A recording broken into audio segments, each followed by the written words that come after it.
Hello, my name is Samuel Remedios, and the title of this talk is Joint Image and Label Self-Super-Resolution. What we propose to do in this work is super-resolve anisotropic MR and corresponding label volumes to make them high-resolution isotropic volumes. Super-resolution in this context is the mapping of low-resolution images to high-resolution. We call it self-super-resolution because the low-resolution and high-resolution training patches are drawn from the original input volumes. In other words, we don't have any external training data in this method. And joint image and label because we're going to be doing this process jointly for both the image and label at the same time. So this is what we're going to work up to in this talk moving forward. But first, a quick introduction on isotropy and spatial resolution. Shown on the screen here is a triplanar view of an MR volume. And we notice that the axial, coronal, and sagittal planes all have the same resolution. This is spatial isotropy. The voxels, for example, in this thing are 1 millimeter, 1 millimeter, 1 millimeter along all three axes, and it is the same in all directions, and therefore we consider this isotropic. This contrasts with an anisotropic image. Here, for example, the axial plane is high resolution in plane, but the coronal and sagittal planes are low resolution through plane. The voxels are elongated or thick. So coronal and sagittal are high resolution on one axis, but low resolution on another. The image shown here is a 1 by 1 by 4 millimeter cube volume. Since we're going to be doing label super resolution as well, I'll show some labels. Labeled volumes are important for many analyses, and segmentation is the voxel-wise assignment of these labels by a human or algorithm. Acquiring isotropic labels is time-consuming and isotropic because there are just many more assignments to make, especially for a human. Therefore, anisotropic labels are faster and much more common. Of course, if we were to take a look at these volumes in plane axially, they would look fine, but when we take a look at them through plane, we get this blockiness because it's necessarily low resolution. An alternative way of getting labels is to have an isotropic image as an input, and then a human or algorithm would partially label it, maybe label every nth axial slice. This is fast and also common. However, our work is going to focus on this scenario when we have anisotropic labels. So why bother doing this? There are many different downstream algorithms that need 3D spatial information, and particularly isotropic spatial images. Now, we can increase the spatial resolution of a volume by doing simple interpolation. And as you can see in the middle column here, it looks arguably fine for the MR. But when you do the same thing for the label volume, and you do it across labels so you don't mix the semantic assignments, you still retain this blockiness. If we were to use some downstream algorithm, either maybe registration, or we want to train another network using this data, a neural network, 2D is fine for all of these because we can just take a look at the axial slices and handle them all independently from each other and restack them. However, if we want to do anything that's 3D, high resolution works fine, and the interpolated MR is arguably good enough, but it would not be the same situation for the low resolution. We'd have to figure out some weird anisotropic filters, or we would have to be consistent. And so our work is taking a look at how can we get these low resolution labels and make them look high resolution. So our method consists of two parts. The first is to create a self-training data set, and the second is to design and fit an appropriate model to learn this mapping. We want to do self-training, by the way, because we want to kind of avoid domain adaptivity issues between a training data set and a test time. When it's self-training, we know the test time distribution is going to be those through-plane slices that are anisotropic, and the characteristics of the scanner parameters are already self-contained.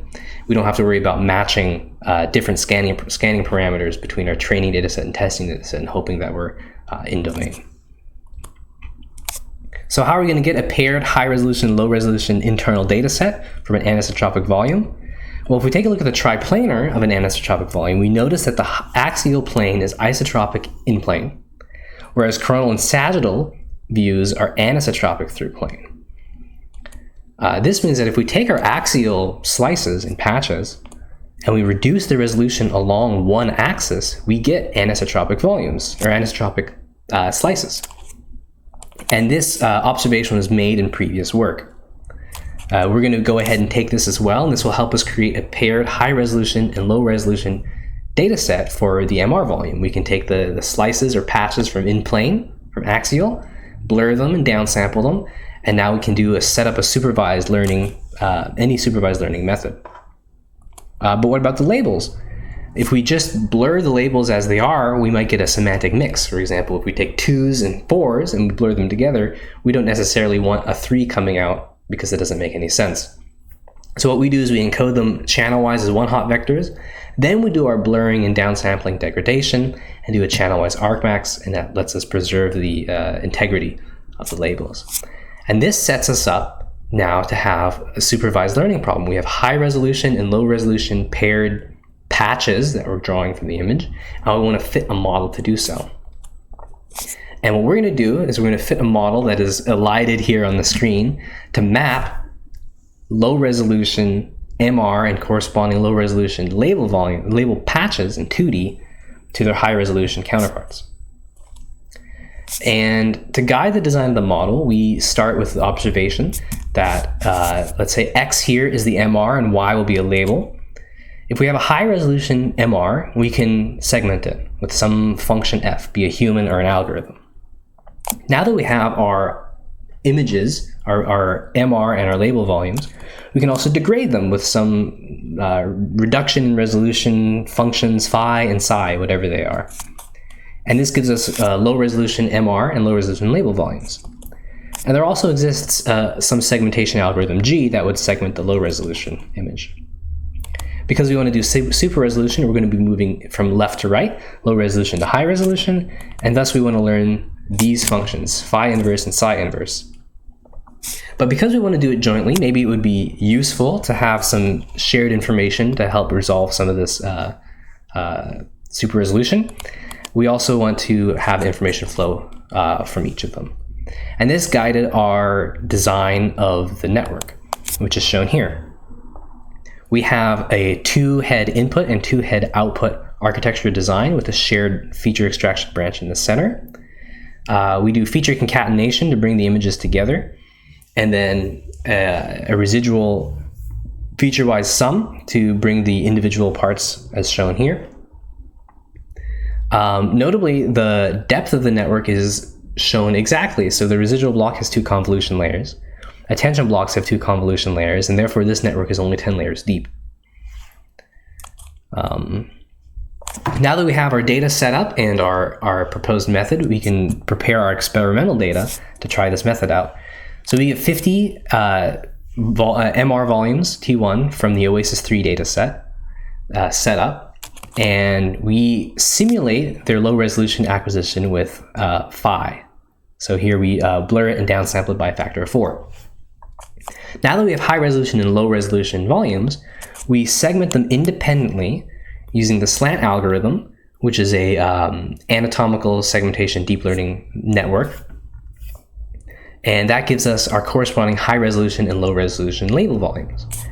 Notably, we did not choose to do this psi downsampling technique because what we wanted to do is see whether we could independently segment the low resolution, high resolution, and try to recover, because this is more accurate to what would happen in practice. We call it slant minus because slant originally segments around 130 or so labels, and we only wanted to focus on these 10 for computational reasons. So after we fit the model, we can take a look at some of these results. Nearest neighbor on the left also kind of serves as a visualization for the input of the network, and ground truth is on the right. So first we compare to bicubic interpolation. Now bicubic is somewhat standard to do for MR on their own, and we can say that the result here is arguably better than nearest neighbor. However, to do bicubic interpolation on labels, as said before, we can't just apply it and expect it to work because we'll end up with non-integer and maybe nonsensical areas in between labels. So we have to split the labels into channels, then do bicubic interpolation, then do an argmax, to bring them back into place.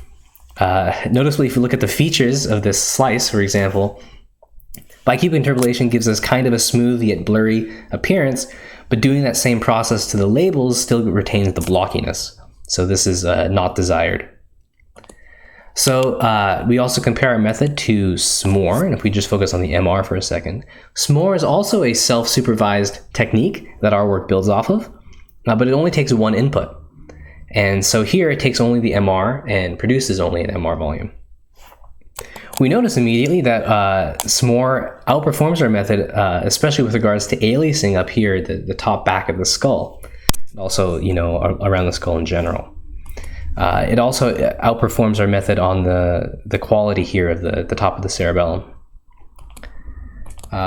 We are happy though with how we super resolve some of these folds here in gray matter. We notice that we recover a little bit more of the ground truth without losing some of the folding. And that could be because our method has some labels that are also sitting on there. And our network has a loss on both. Turning our attention to the labels, again, SMORE only takes one input. So we had to do slight modifications to the SMORE algorithm to allow it to take a multi-channel label volume as input and produce it as output. I think SMORE does a great job considering it doesn't have a reference MR. But the presence of the reference MR in our proposed method does give it an edge, especially in areas circled here, for example, where the top of the cerebellum has some finer detail and some of the white matter is preserved inside this purple circle.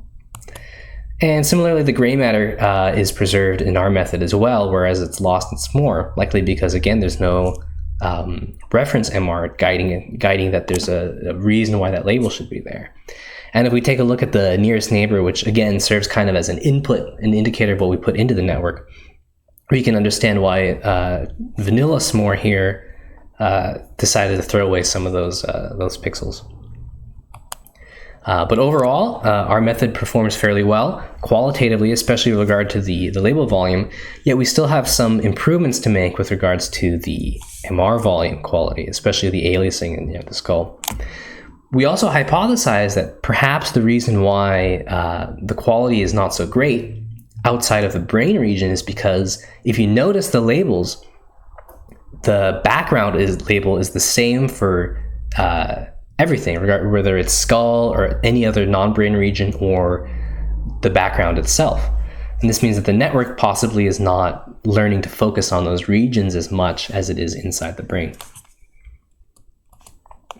Quantitatively, if we take a look at the label dice across these 10 labels, or 9 non-background labels, we notice that our proposed method across the board outperforms everybody else, particularly in these small regions such as caudate and putamen, where SMORE with its one input was unable to reconstruct them. Quantitatively taking a look at the MR results, we'll start on the left side and look at SSIM. Our method outperforms bicubic and nearest neighbor interpolation, likely due to the smoothness and not as blocky or blurriness on the MR. However, it does not outperform SMORE on SSIM for the same reasons. Perhaps the aliasing is subtracting from the metric. If you look at the right, focusing on PSNR, we notice that our method is outperformed by both SMORE and bicubic interpolation. And this is interesting because if we had looked at if we looked at the previous slide here and look at the bicubic and versus our method looks like it should be higher quality, yet PSNR says otherwise. And possibly one reason for this is the background voxels are possibly better handled by bicubic. Maybe if we did a brain mask and then calculated this, it would be different. But since we did not do that, we reported this as is. So with that, we conclude, and our proposed method jointly super resolves MR and label volumes without external training data, and it outperforms competing methods on the label super resolution. We still have a ways to go to improve the MR super resolution. Notably, our code is publicly available, link is shown here, and it runs in under 6 minutes on the Tesla V100 because it's a fairly lightweight network. It only has 10 layers. In our future work, we'd like to improve the MR super resolution quality for sure using some other techniques from the SMORE family.